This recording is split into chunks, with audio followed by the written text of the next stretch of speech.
வணக்கம் மக்களே. நெல்லை திமுகவிற்கு ஒரு தொல்லை. இதை யார் அடிக்கடி இந்த வார்த்தையை உபயோகப்படுத்துவார்னு பார்த்தீங்கன்னா, மறைந்த முன்னாள் முதலமைச்சர் முத்தமிழறிஞர் கலைஞர் அவர் தான் இந்த வார்த்தையை சொல்லுவார். திமுகவுடைய ஒரு கட்சி தலைவராக இருந்து கொண்டே அவர் சொன்ன இந்த வார்த்தை தான் நெல்லை திமுகவிற்கு தொல்லை அப்படின்னு சொல்லுவார். ஏன் அப்படின்னு பார்த்தீங்கன்னா, இந்த நெல்லை மாவட்டத்தில் திமுக தொடர்ச்சியாக பல தோல்விகளை பெற்றிருக்காங்க. கடுமையான போராட்டங்கள், பிரயத்தனங்கள், கடுமையான பிரச்சாரங்களுக்கு அப்புறம் தான் அவங்க ஜெயிச்சிருக்காங்க. ஏன்னா இந்த நெல்லை மாவட்டத்தில் மிகப்பெரிய ஒரு டஃப் ஃபைட்டை அதிமுக தரப்பு கொடுத்துக்கிட்டு இருக்கு. ஸோ இப்பேற்பட்ட சூழ்நிலையில் நெல்லை மாவட்டத்தில் கோஷ்டிகள் எப்படி காங்கிரஸ் கட்சியில் பல்வேறு கோஷ்டிகள் இருக்கோ, சிதம்பரத்துக்கு ஒரு கோஷ்டி, செல்வ பெருந்தைக்கு ஒரு கோஷ்டி, ஒவ்வொருத்தருக்குமே ஒரு கோஷ்டிகள் இருக்கும். அதே போன்று அந்த கோஷ்டிகள் திமுகவில் அதிகரிக்க துவங்கிருச்சு. ஒருவேளை காங்கிரஸுடைய அந்த வாடை திமுகவும் ஒட்டிருச்சா அப்படின்னு தெரியல. ஏன்னா திமுகவும் காங்கிரஸும் கூட்டணியாக தான் இருக்காங்க. ஸோ அந்த காங்கிரஸில் இருக்க மாதிரியே கோஷ்டிகளும் திமுகவில் அதிகரிக்க துவங்கிச்சு. அதுவும் குறிப்பாக நெல்லை மாவட்ட திமுகவில் எல்லாமே சேர்த்து நெல்லை மாவட்டத்தை பல்வேறு பகுதிகளாக பிரிச்சிருக்காங்க. மேற்கு மாவட்டம், கிழக்கு மாவட்டம் அப்படின்னு சொல்லி பல்வேறு பகுதிகளாக பிரிச்சிருக்காங்க.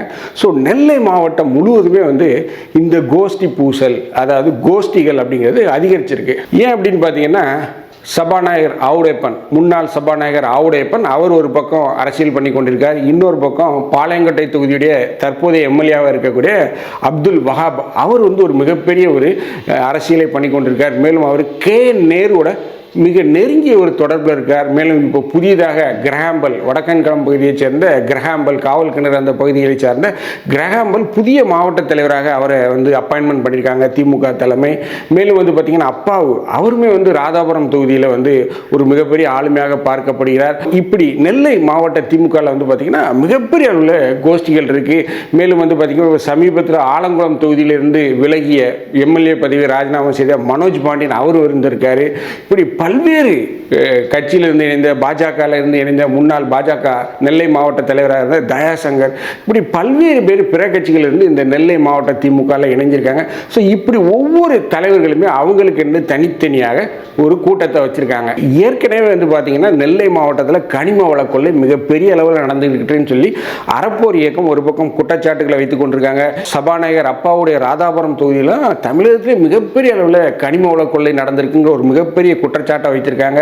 ஸோ இப்பேற்பட்ட சூழ்நிலையில் கலைஞர் கருணாநிதி சொன்னது போல நெல்லை திமுகவிற்கு தொல்லையாகுமா? முதல்வர் எதிர்பார்த்தபடி நெல்லையில் எல்லா தொகுதிகளிலையும் திமுக வெற்றி பெற முடியுமா?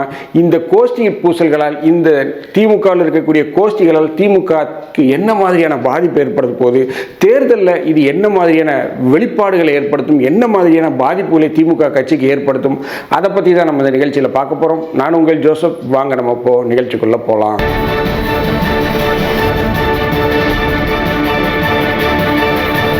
நெல்லை திமுக, நெல்லை மாவட்ட திமுக ஒரு பெரிய மாவட்டம். நெல்லை மாவட்டம் மிகப்பெரிய அளவில் விவசாயம் தான் இந்த மாவட்டத்தில் பிரதான தொழிலாக இருந்திருக்கு. இந்த நெல்லை மாவட்டத்தை திமுகவுடைய தலைமை பல்வேறு பிரிவுகளாக பிரிச்சிருக்கு. நெல்லை கிழக்கு மாவட்டம், நெல்லை மேற்கு மாவட்டம், நெல்லை தெற்கு அப்படின்னு சொல்லி பல்வேறு பகுதிகளாக பிரித்து வச்சுருக்காங்க. இந்த நெல்லை மாவட்டத்திலிருந்து மிகப்பெரிய ஆளுமைகள்லாம் திமுக கட்சியில் இருந்தாங்க, இப்போவும் இருந்துக்கிட்டு இருக்காங்க. அதில் பார்த்திங்கன்னா முன்னாள் சபாநாயகர் ஆவுடையப்பன் இவர் பல தடவை திமுக சார்பில் அம்பாசமுத்திரம் தொகுதியில் போட்டிட்டு வெற்றி பெற்றார். கடந்த முறை அவர் தோல்வியடைந்தார். மீண்டும் அவர் அம்பாசமுத்திரம் தொகுதிக்கு குறிவைப்பதாக சொல்லப்படுது. இன்னொரு பக்கம் பார்த்திங்கன்னா அப்பாவு தற்போதைய சபாநாயகர் அவர் ராதாபுரம் தொகுதியில் எம்எல்ஏவாக இருக்கிறார்.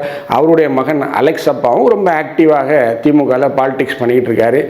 தற்போது பார்த்திங்கன்னா ஆலங்குளம் தொகுதியிலிருந்து மனோஜ் பாண்டியன் அதிமுகவில் ஒரு முக்கிய ஒரு மையப்புள்ளியாக பார்க்கப்பட்ட மனோஜ் பாண்டியன் அதிமுகவிலேருந்து விலகி தற்போது பார்த்திங்கன்னா அவர் திமுகவில் சேர்ந்திருக்கார். மனோஜ் பாண்டியன் ஒரு இபிஎஸ் உடைய அதிமுகன்னு சொல்ல முடியாது, பட் ஒரு அதிமுக தான், ஓபிஎஸ் அணியில் இருந்தார். மேலும் பார்த்திங்கன்னா பாளையங்கோட்டை எம்எல்ஏ அப்துல் வஹாப் மற்றும் பார்த்திங்கன்னா இப்போ பாஜக சமீபத்தில் இணைந்த முன்னாள் பாஜக மாவட்ட தலைவர் தயாசங்கர், இப்படி ஒரு மிகப்பெரிய ஒரு குழு இருக்குது மிகப்பெரிய அளவில். ஏன் அது ஒரு கோஷ்டி அப்படின்னு சொல்கிறேன் அப்படின்னு பார்த்தீங்கன்னா, சபாநாயகர் அப்பாவுடைய மகன் அலெக்ஸ் அப்பாவு அவர் வந்து பாலிடிக்ஸ் பண்ணியிருக்கார். அதே மாதிரி முன்னாள் சபாநாயகர் ஆவுடையப்பனுடைய மகன் பிரபாகர் அவர் வந்து பாலிடிக்ஸ் பண்ணிகிட்டு இருக்கார். பாளையங்கோட்டை எம்எல்ஏ அப்துல் வஹாப் அவர் வந்து ஒரு கோஷ்டியை வைத்து கொண்டிருக்கார். இன்னொரு பக்கம் வந்து பார்த்திங்கன்னா கிரஹாம்பல் ராதாபுரம் மற்றும் வடக்கங்குளம் காவல் கிணறு இந்த பகுதிகளை சுற்றி சார்ந்த கிரஹாம்பல் புதிதாக மாவட்ட தலைவர் பதவி வச்சிருக்கார். இப்படி மிகப்பெரிய கைகள்லாம் இருக்குது. கிரஹாம்பல்லாம் ஒரு மிகப்பெரிய ஒரு தொழிலதிபர், மிகப்பெரிய ஒரு பண்ணையார் அப்படிங்கிற அளவுக்கு சொல்லலாம். அந்த அளவுக்கு ஒரு சக்தி வாய்ந்த மனிதர், பொருளாதாரத்திலையும் சரி அரசியல்லையும் சரி. ஸோ இப்படி மிகப்பெரிய தலைகள்லாம் இருக்கும்போது அந்தந்த தலைவர்கள்லாம் பார்த்திங்கன்னா அவங்களுக்கு என்று ஒரு ஆதரவு வட்டாரத்தை உருவாக்குவாங்க. இது வந்து இயற்கையிலே உண்டானது. ஒரு எம்எல்ஏ அப்படின்னா அவருடைய ஆதரவாளர்கள் இருப்பாங்க. ஸோ இப்படி இவ்வளோ பெரிய தலைகள்லாம் வந்து இருக்கும்போது இதை வந்து மக்கள் ஏற்றுக்கொள்வாங்களா அப்படின்னு பார்த்தீங்கன்னா ஒரு மிகப்பெரிய சிக்கல் அதுதான் வந்து முடியுது. மேலும் மிகப்பெரிய அளவில் நெல்லை மக்கள் வந்து திமுக மேலே ஒரு அதிருப்தியில் இருக்காங்க அப்படின்னு தான் சொல்லலாம். ஏன் அப்படின்னு பார்த்தீங்கன்னா நெல்லை மாவட்டம், அதுவும் குறிப்பாக நெல்லை பகுதி, அந்த நகர்பகுதி நெல்லை மாநகராட்சியாக இருந்தாலும் மாநகராட்சிக்கு உண்டான எந்தவித ஒரு அடிப்படை கட்டமைப்புகள் அங்கே கிடையாது. சமீபத்தில் பெய்த மழையிலெல்லாம் பார்த்தீங்கன்னா நயினார்குளம் ரோடில் ரொம்ப மோசமாயிடுச்சு. முன்னாள் மேயர் புவனேஸ்வரி அவர்கள் வந்து மண்ணெல்லாம் அள்ளி போட்டாங்க, அதிமுக சார்ந்தவர்கள்லாம் மண் அள்ளி போட்டாங்க, கடுமையான விமர்சனங்கள்லாம் வந்தது. ஸோ இதையெல்லாம் வந்து பார்க்கும்போது மிகப்பெரிய அளவில் நெல்லை மாநகராட்சி பகுதியில் இருக்கக்கூடிய நெல்லை வாழ் மக்கள் வந்து மிகப்பெரிய ஒரு அதிருப்தியில் இருக்காங்க அப்படிங்கிறது தான் நிதர்சனம். அதே போல் ராதாபுரம் தொகுதியில் பார்த்திங்கன்னா மிகப்பெரிய அளவில் கனிம வள கொள்ளை, மிகப்பெரிய அளவில் லாரிகளில் 10 டயர் 15 டயர் 20 டயர் கொண்ட லாரிகளில் மிகப்பெரிய அளவில் கனிம வளங்கள் வெட்டி எடுக்கப்பட்டு கேரளாவுக்கு போகுது. கேரளாக்காரன் நம்மளை இழிச்சவாயனம் பார்க்க ஆரம்பிச்சிட்டோம். அதற்கு முக்கிய காரணம் யாருன்னு பார்த்தீங்கன்னா இந்த ஆட்சியாளர்கள் தான். இப்போ கேரளாவில் போய் நம்ம ஒரு மலையை வெட்டி எடுக்க முடியுமா? கேரளாவில் இல்லாத மலையா? ஆனால் ஏன் தமிழ்நாட்டிலேருந்து வெட்டி எடுத்துகிட்டு போகிறான்? ஏன்னா நம்மளாம் இழிச்சவன். ஏன்னா கேரளாவிலேருந்து கோழி கழிவுகளை அனைத்தையும் கொண்டாந்து கொட்டுறான், எல்லை பகுதியில் மருத்துவ கழிவுகளை கொண்டாந்து கொட்டு வர்றான். பட் மாறாக நம்ம என்ன செய்கிறோம்? இங்கேருந்து அவங்களுக்கு காய்கறிகளை கொடுக்குறோம், மின்சாரத்தை கொடுக்குறோம், கனிம வளங்களை அறுத்து கொடுக்குறோம். அதாவது சீமான் சொல்லுவார், தாயினுடைய மாறை அறுத்து கொடுப்பதற்கு சமம் அப்படின்னு சொல்லுவார் கனிம வள கொள்ளையை. உண்மையிலே அவர் சொல்லுவது 100க்கு 100 சமம். ஏன் கேரளாக்காரன்ட்ட இல்லாத மலையா? ஏன் தமிழ்நாட்டிலேருந்து எடுத்துகிட்டு போகிறீங்க? தமிழக அரசுக்கு ஏன் அந்த விழிப்புணர்வு இல்லை? தமிழனை பார்த்தா இழிச்சவாயன்னு தெரியுதா? ஸோ இந்த கேள்வி எனக்கு மட்டும் இல்லை, ராதாபுரம் பகுதி மக்களுக்கு மிகப்பெரிய அளவுக்கு, அதுவும் குறிப்பாக நெல்லை மாவட்டத்தில், அதுவும் குறிப்பாக இந்த ஆவடியானூர் இந்த பகுதிகளெல்லாம் பார்த்திங்கன்னா கடுமையான அளவு கனிம வள கொள்ளையை எடுத்துகிட்டு போகிறாங்க பெரிய பெரிய லாரிகளில். ஸோ இது அந்த பகுதி மக்களுக்கு ஒரு மிகப்பெரிய ஒரு அதிருப்தி ஏற்பட்டிருக்கு. ராதாபுரம் பகுதி மக்கள்னா அப்பாவு மேலே மிகப்பெரிய ஒரு கோபத்தில் இருக்காங்கன்னே சொல்லலாம். மீண்டும் அவர் ராதாபுரத்தில் போட்டிட்டார், மிகப்பெரிய அளவில் தோல்வி அடைவார் அப்படிங்கிறத நம்ம இதை பதிவு பண்ணிக்கிறோம். ஏனென்றால் மிகப்பெரிய அளவில் அந்த கனிம வள கொள்ளை அப்படிங்கிறத அதிகரிச்சுக்கிட்டே போகுது. கொஞ்சம் கொஞ்சம் குறைஞ்சா போகிற பரவாயில்ல, எலெக்ஷன் நெருங்கிட்டதில் ரொம்ப அதிகரிச்சுட்டு போகுது. ஸோ இது வந்து ஒரு மிகப்பெரிய பிரச்சனையாக இருக்குது. மேலும் பாளையங்கோட்டை தொகுதி எம்எல்ஏவாக இருக்கக்கூடிய அப்துல் வஹாப் அவர் வந்து ஒரு மிகப்பெரிய ஒரு பவர் பாலிடிக்ஸை பண்ணுறாரு, மிகப்பெரிய அளவில் ஒரு பவர் பாலிடிக்ஸ் பண்ணுறாரு. மேலும் நேரு கூட மிக நெருங்கிய தொடர்பில் இருப்பார்.